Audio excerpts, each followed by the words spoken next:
Hi, my name is Pastor Marty Reed. I'm an associate pastor at Trinity Lutheran Church in Atchison.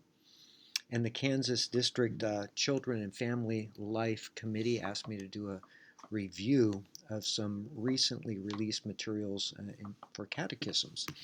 And the first one I'd like to talk about is my First Catechism. Now, you might be familiar with the name of this because CPH put out another one some years back, My First Catechism.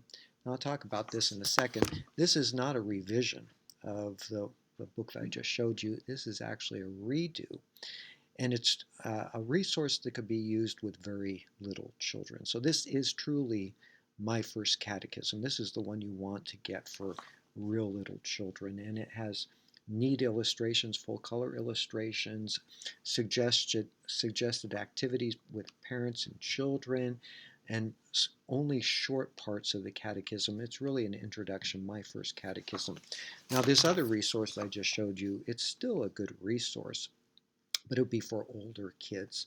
And it brings in parts of the catechism and gives Bible events, Bible histories for each part.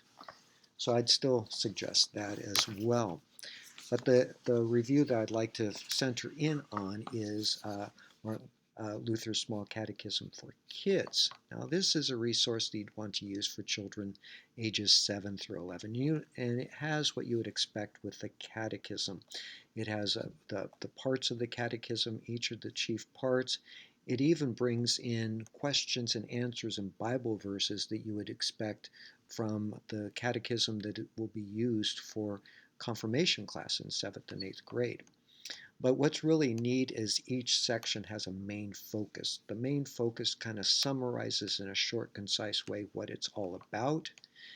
Each section has a Bible illustration, something to read, and then questions to discuss.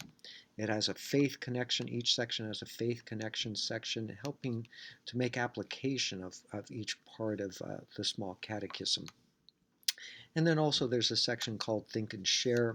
It has more discussion points, more questions.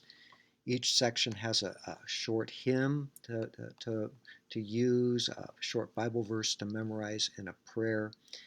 Now, at the back of the catechism, there's a glossary section highlighting important words for kids to learn from the catechism and from the Bible. And this whole thing is beautifully illustrated. Kids are going to really enjoy this. Now, I would suggest they're really going to enjoy it as you, mom, and dad take time to teach the faith in the home. The kids are really going to enjoy that as mom and dad talk about how important the faith is. So I hope you make use of these resources as you teach the faith in the home. God's blessings.